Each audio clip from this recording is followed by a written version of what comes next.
easier for me. Hello, beautiful people, and welcome to day 2 of Feel to Heal, our emotional revolution.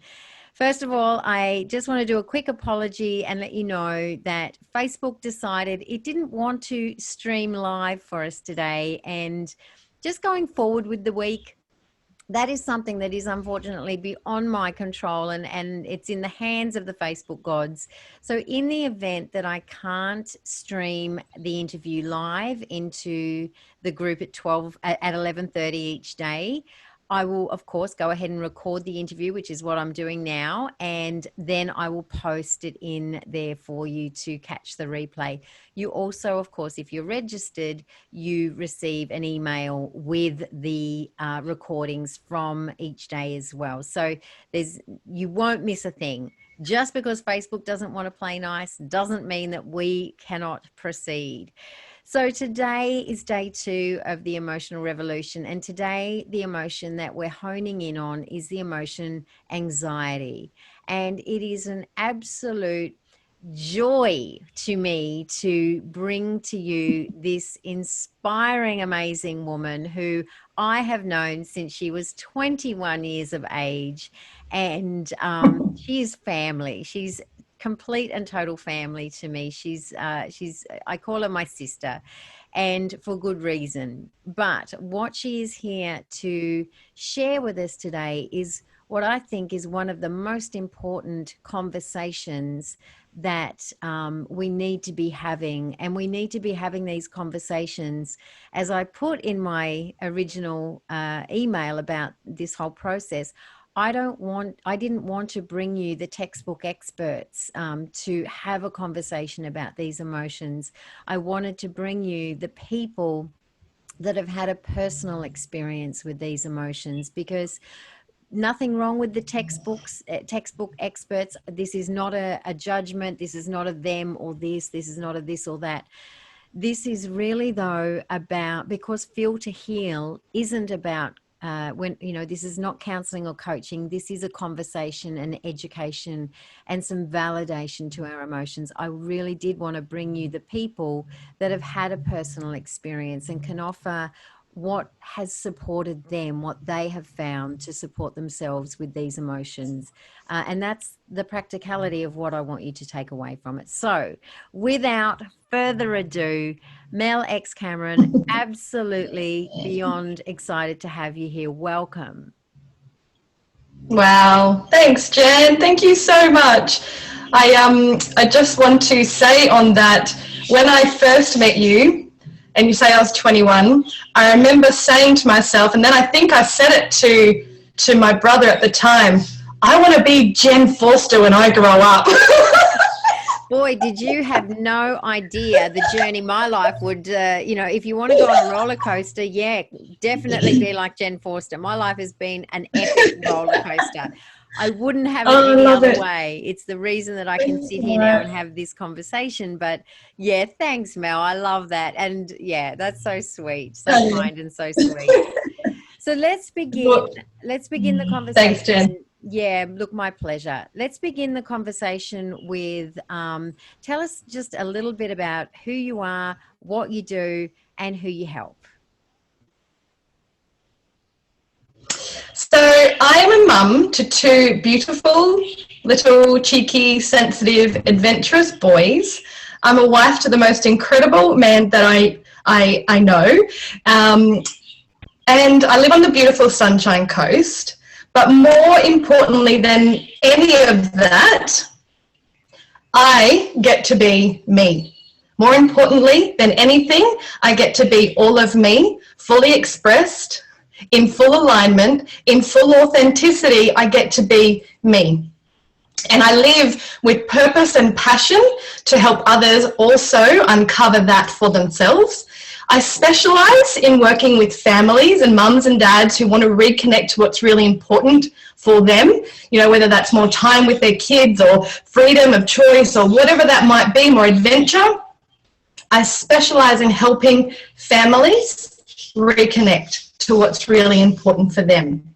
Oh, My gosh, I love it. I love it so much. And do you know what I love is the conviction with which this isn't just you speaking this is in your energy. And anybody who is watching this, will not be able to feel the conviction of that in your energy.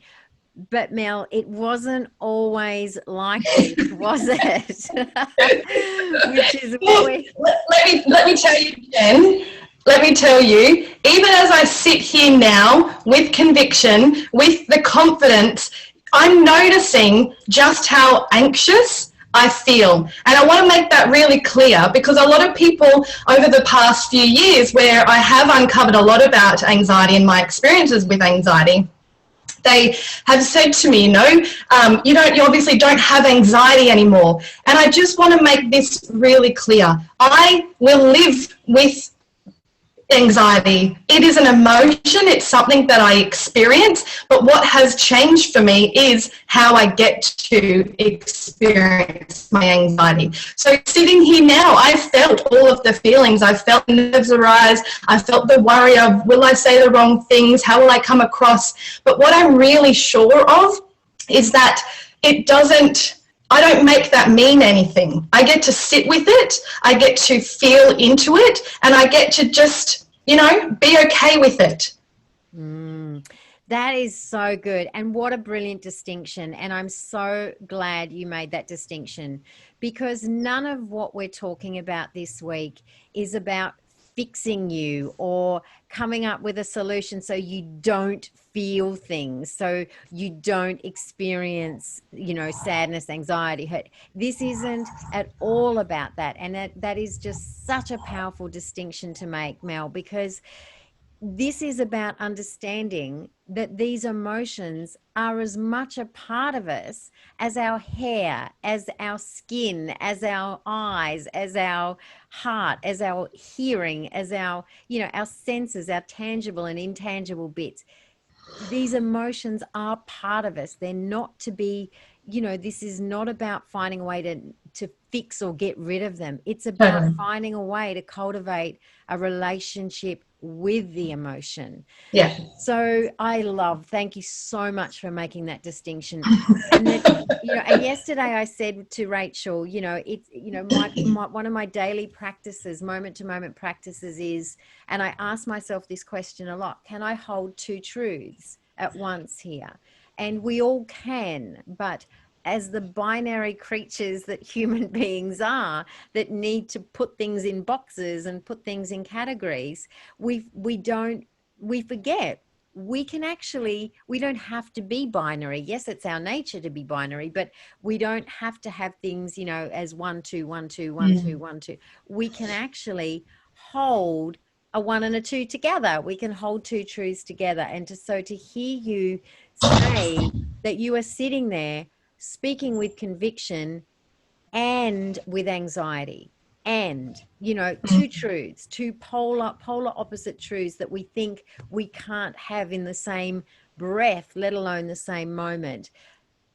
You don't know how much it means to me to hear and to share that with everybody.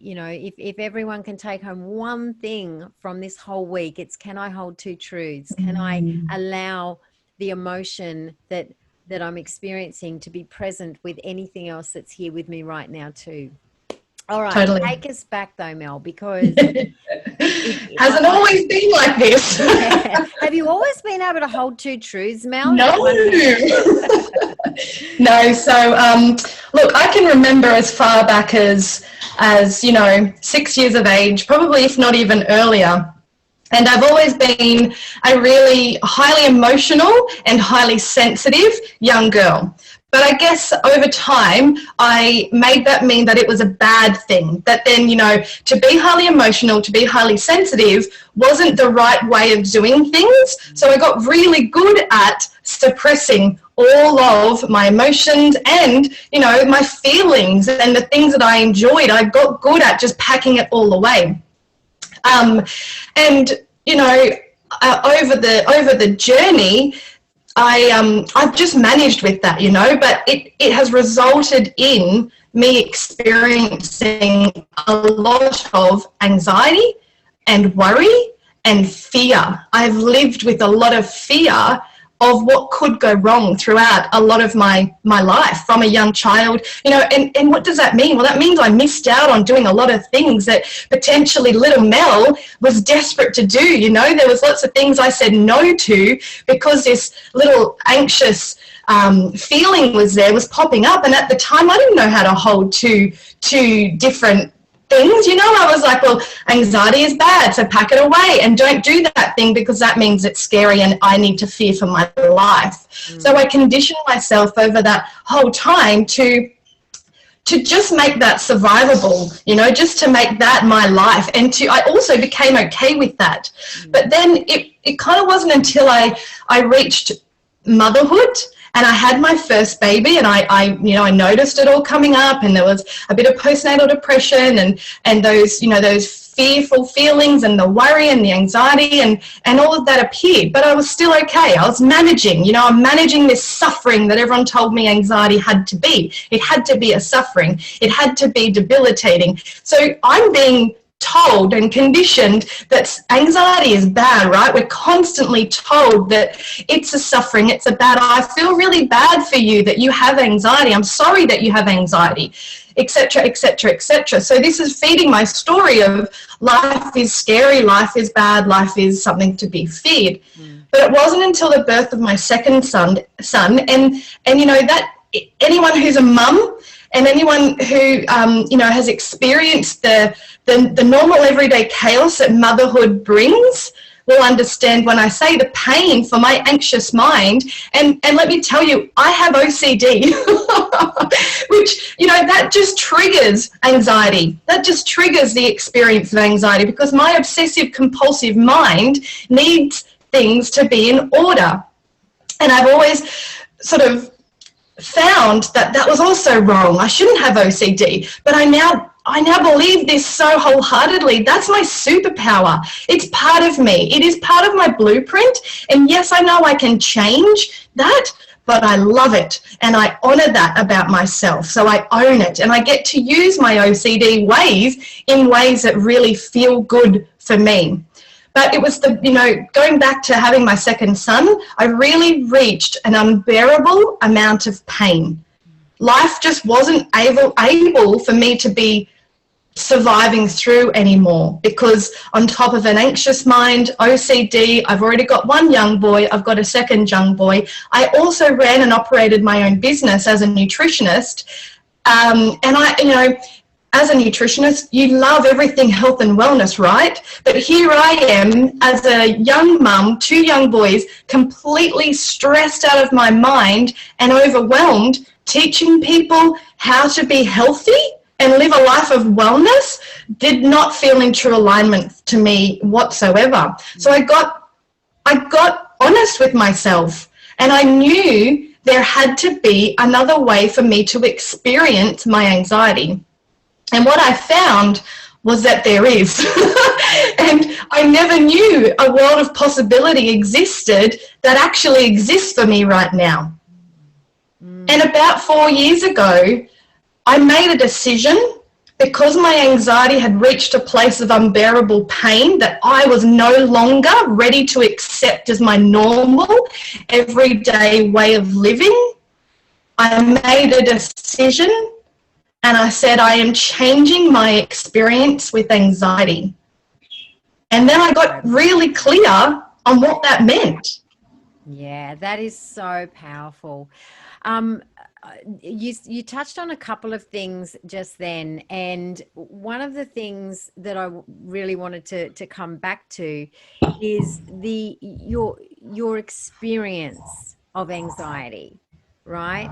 Not that it, you know, that you were that this is who you were, but you're having an experience of it. And the other point I wanted to touch on as well is when you were saying that I guess let me lead with a question. That's a better way of going with this. So the question was, you had a sense that being anxious or being sensitive and being, being all those things, that there was something wrong with that. Now, you may or may not have an answer to this, but what do you think? Because this is the conversation I want to bring forward. These are the questions I want to be asking. What do you think it was that gave you the impression that there was something wrong with anxiety? What was wrong with being highly sensitive? What was wrong with being highly emotional? Well, look, I don't know where we make things mean things. I don't know where we gather that information from, whether that be the environment that we're surrounded by, whether that be the experiences we have growing up. But what I do know to be true is that we place meanings onto absolutely everything. And the meanings that we place onto things, we then tell ourselves a story and continue to carry on that narrative until we make a decision to create a change. So where did I make them mean that they were wrong? I potentially don't know. It didn't feel good suppressing the emotions of who I was. So as a young child, being highly sensitive and highly emotive, then being kind of shushed or told to be the good little girl is where it came from for me. I wanted to be the good little girl. I wanted to be everything that I was, told that a good little girl looked like. Totally.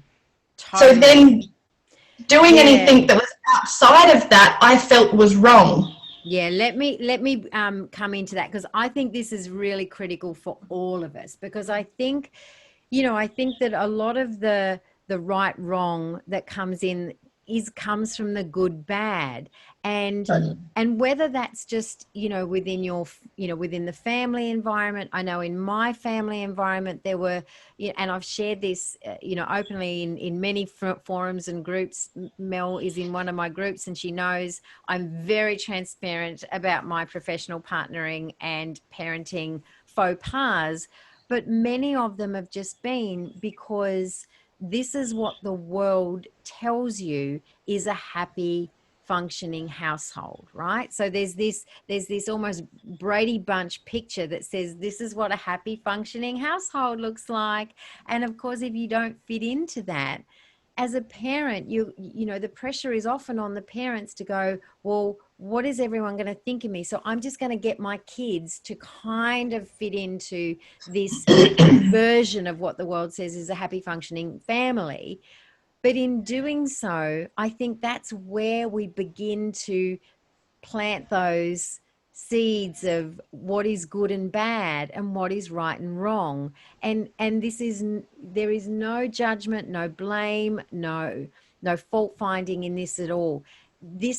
We're all just reacting and responding to the conditioning that the world, whether we know this or not consciously, we are all being conditioned and have been for generations. And so our reactions and responses to assimilate ourselves into this current version of what that societally looks like, I think is what does create those chasms, those, that abyss between, well, if it's going to look a certain way, then I need my kids to show up a certain way. And highly sensitive and back in our, obviously I'm much older than you, but back in the generations that we've come through for our parents, they didn't know how to react and respond to a highly sensitive child. I had a highly sensitive son, and that was a generation after you, Mel, but I didn't handle my son's childhood as well as I could have if I, knowing what I know now. Now, this is, we know what we know until we know something else. So I don't judge myself on this at all. I don't, this is not for anyone to reach out and go, oh, Jen, you did a great job. I'm not looking for that. This is me in full acknowledgement of, I didn't know how to be with a highly sensitive child. I didn't. So I was trying to get him to suppress his sensitivity, and his creativity and his flamboyance and his energy and his exuberance. And so I think, if we can be aware of anything from this little piece of conversation here is to do that, which brings me back to your boys. So how are you finding, knowing what you know now about your own anxiety and your own heightened emotions and sensitivity? How are you now being with your two beautiful boys? Woo, let's be really honest. Triggered, absolutely triggered. You know, when Tom and I became parents, we really kind of got clear on what we wanted our parent style to be, and we've taken a peaceful, positive, empowering approach to parenting. And more than anything, they're the values that we uphold, you know, and communication's a big part of that with our children. But I'm unlearning a whole identity of myself. And you know, another thing that I wanted to say today is that anxiety just doesn't disappear, you know, and it does come back. It does reappear. It's an emotion. It's an experience. So I offer myself no judgment in those moments now, and that's been one of the biggest pieces of establishing a peaceful and harmonic relationship with my experiences with anxiety, because I can sense anxiety with some peace. So with my children, we all know that you know, children can be crazy. It can be loud. It can be you know, chaos. And again, for someone with an OCD mind, that can be overwhelming for me. So I practice with intention different things that allow me to honor myself. And I remind myself that it's just an expression of an emotion. So it's definitely a journey. And some days I go into it really well, and I'm all about full expression in our household, and I can be loud and crazy with my children. Other days I you know, it feels a little too much. So they're the days where I honor myself and what I need, and I might retreat a little more, and I might go and put my feet out into the earth or the sand and just reconnect. So I have to recognize when sometimes it's still my old identity showing up, and there's ways for me to also just process that. But I again want to make it clear, I don't make it mean anything. I hold no judgment around myself for that. It's just the experience coming up. It's the emotion. And like my children wanting to express themselves with their emotions, whether it be anger, sadness, happiness, excitement, whatever that is, it's just an emotion that I allow to process and to move through. And what, you know, the beauty that lies within that is once you honor the emotion as just that, the energy dissipates much quicker. You know, historically, I'd be like, oh my God, I have anxiety. Oh my God, I'm going to start to panic, and this feeling's coming over me, and it's so bad. I shouldn't be doing this anymore.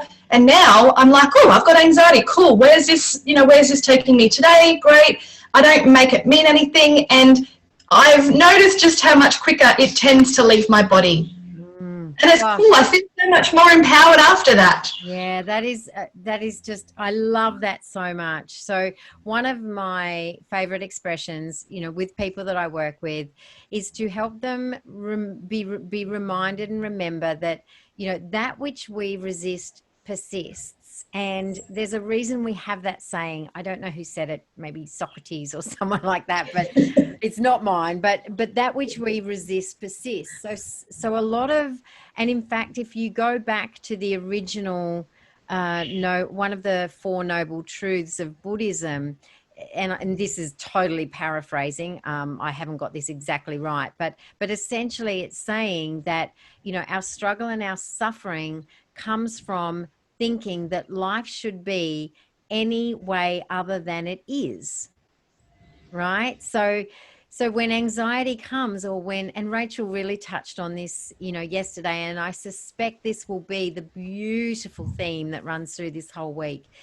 is that when we can be in the acceptance of what's real right now, and you know that I talk about that too, Mel, what's real right now, what's here right now, what's with me right now, and can I, you know, if I can't wrap my arms around and hug it, can I at least just invite it up to the front of the car? Can I say, come on up, you can actually sit in the front seat with me today, where I can actually just be with you and see you. And you know, it is a real power. It is such a powerful means of releasing that this shouldn't be here, this shouldn't be here, this shouldn't be here, you know, that resistance to what's real right now. Well, what's real right now is my anxiety is rushing through me. And you know, I also want to be transparent and share, you know, I've had personal experience with all 5 of these particular emotions, deep personal experience with all 5 of them. And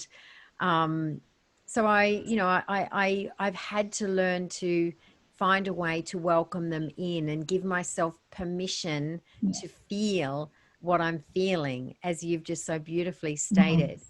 Now, I think at this point would be a good point for me to also just remind anybody who is watching this, if you are dealing with anything that you, you know, that you are not coping with in any way, that's not okay, and it's not normal for you not to be coping. And if you need support and you need help, please reach out to somebody in your either local community. If you don't know where or how to do that, please send me an email or send Mel an email, and we will direct you to getting some support with this. This is a conversation. We're not looking, you know, Mel and I are not, we're just sharing what works for us here. So we're not in any way saying we're counselors or psychologists, but these are tools that have helped us. So just, I want to make sure I get that into every live that I do. Just for the full support. You know, I don't know everybody's story. I don't know everyone's situation. You know, I know how I've managed and supported myself, you know, with my own emotions. And I know you have too, Mel, and everyone else, all the other guests. But yeah, if you are overwhelmed in any way and you need some guidance or want to be directed, you know, to some professional help, please let me know and we can do that. So Mel, I asked all the guests this week to, and this was whatever this looks like for you, but the basic framework was, you know, 3 things. Now it could be 3 myths, 3 do's and don'ts, 3 do this, don't do that, 3 tips, 3 things you do yourself. You know, there was no real, you know, you won't find boxes in my world almost anywhere. I live a pretty box-free existence, but you know, having some framework that are like rocks in a river and we can be the water that swirls around them, I'm totally down for that. So what did you come up with? Some tips and ideas or myths or whatever it was that you wanted to share? Because I really want to give everyone practical take-home tools to use. Yep, absolutely. So I kind of went down the 3 do's and the 3 don'ts. Right. So the first thing the first thing I would love to encourage people to do is you know, make a decision. That's the first step. Make a decision, and make that decision over and over and over and over again until it lands for yourself. Give me an example, Mel. Give me an example of what you mean. So my decision to change the way I experienced anxiety, I made a decision that I got to change the way I experienced anxiety. And anytime I forgot that, I reminded myself. And anytime I wasn't committed to that, I made the decision again. And it's 4 years on and I'm still recreating what my experiences with anxiety looks like. And I feel more and more empowered every time I up level and I, you know, shift into a new identity with it. So that's my biggest do, my first biggest do. Secondly was just to embrace the emotion, make peace with it, and you know, I encourage you to dismiss the resistance around it, because again, the energetic charge around the emotion diffuses when you're able to allow it just to come into your space. The third one is do the work. Get clear on what it is on, what is triggering you. Yes, it's okay for me to experience anxiety. Yes, it's okay for me to recreate what it looks like, but it's not okay when it becomes an everyday part of my day and it becomes a normal, and I do, and if I'm starting to experience it in ways that doesn't feel good, that's not okay. So that's where I get in and I do the work and I look at what my triggers are for it, and I go a bit deeper and I use the emotion as a way to guide me and communicate to me what's actually going on underneath all of that. So do the work. I love that. And if anyone hasn't seen my live yesterday, I share a tool to help you use your emotions as a form of communication, to understand that your emotions are an information source, but how do we get the information out? So the tool I shared yesterday was a tool to help you understand and identify what need is not being satisfied. The emotion's trying to tell you what that is, but we do need to, help ourselves by listening. So that's my live yesterday. So thanks, Mel, because it's such a great tool. Yeah. Yep. And, this kind of leads into what one of my don'ts is, but do the work wherever you are at any given moment. So, for example, I was at lunch with friends the other day, and guess what appeared for me? Anxiety. And, I felt on the brink of what was a panic attack. And I thought, where is this coming from? So I sat with it, I felt into it. But I also, without judgment, which leads me to my number one don't, offer yourself full acceptance of where you're at. Don't have judgment for yourself or for anyone else, and just be with it. I sat there, eyes closed, holding on to my two girlfriends' hands as I sat there and allowed the emotion to move through me. And it did. And then I just got head to toe goosebumps then. That's so, so powerful.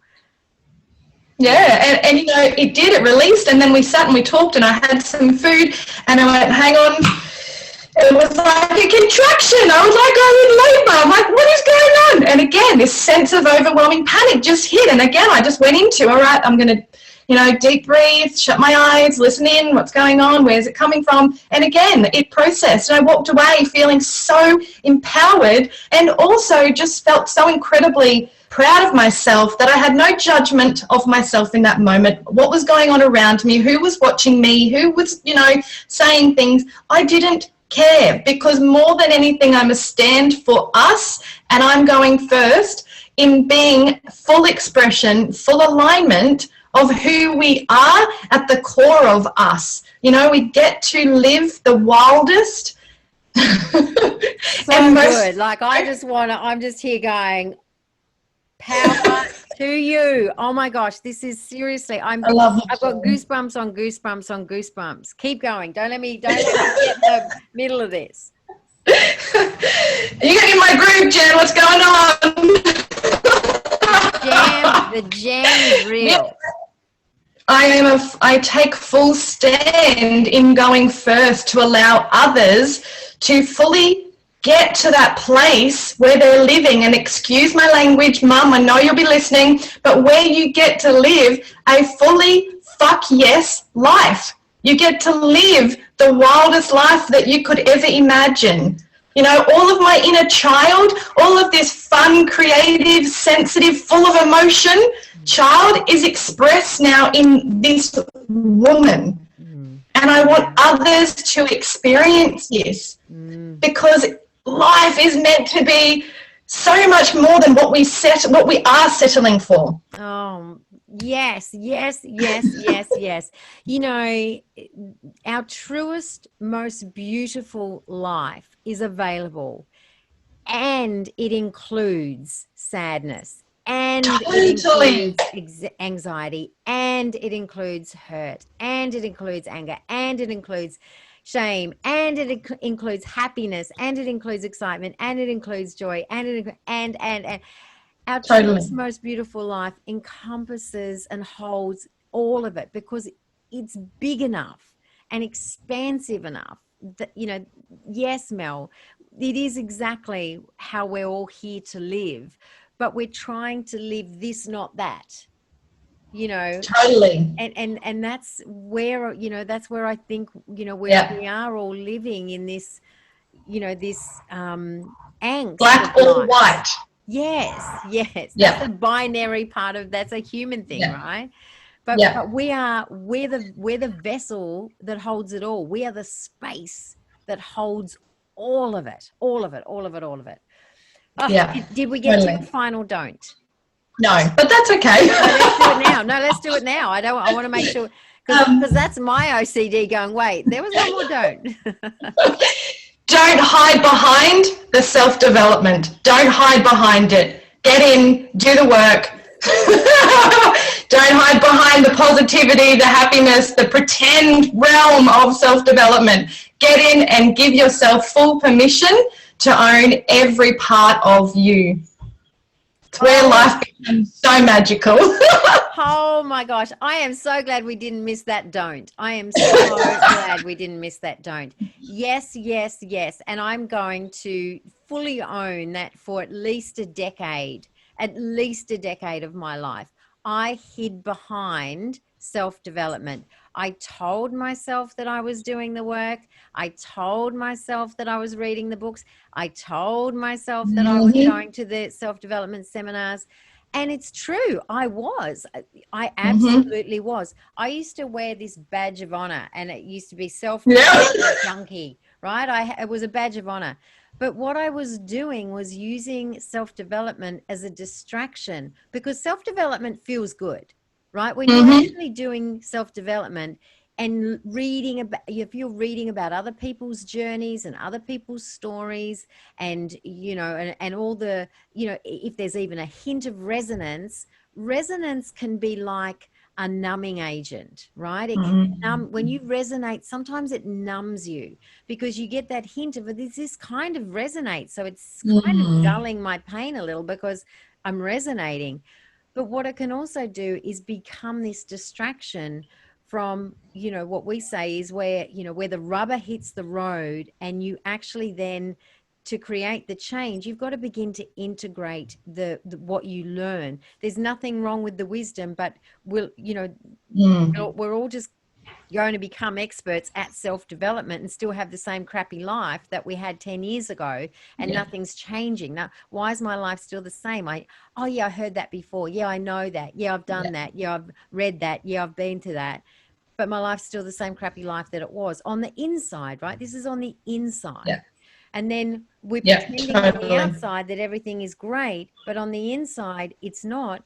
Then we have this, I'm ranting now, but then we have this, we a lot of women feel fake. One of the things that I come upon in my work is, women tell me, I just feel like such a big fraud. I feel like a big fake, because on the inside, the change hasn't happened, but on the outside, we've got all the positivity and all of the, Instagram memes, and we know a lot. We know this stuff, and that's what we're trying to show the world. Yeah, we know it.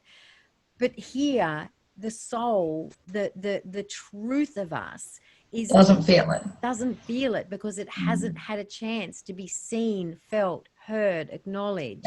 And that's the work. That's the rubber hitting the road, where you go within. That's the journey for me. And I have got a program that I'm launching on the 1st of November that is called The Truth of You. And it's a 30-day self-inquiry where you get a question a day, and it's a journey deep within, so you can bring the truth of you out. And it's I've got goosebumps now, because it's the best piece of work I've ever put together. It's every inward question I've ever asked myself, and it's really powerful. It takes all of that wisdom and lets you take it in here where it's so needed. Mel, oh my God, oh my gosh, oh my goodness, oh my word. Like, honestly, this has been such a powerhouse conversation, such a powerhouse conversation. The world needs you in your truth, woman, because you are such a powerful human being. The world needs you in your truth. And I am so grateful that you choose to make that decision to step into that every single day, because it's not a one-time step, is it? You don't No. just step into your truth and go, oh, I'm here, because life has a habit of spitting you out Yeah. of your truth every second of every day. Our job is to continue Yeah. to step back in. Can I ask you to finish out, is there anything that you haven't shared, or there's something that you want to circle back to, or something that has just come to you during our chat that you want to share that you haven't shared already?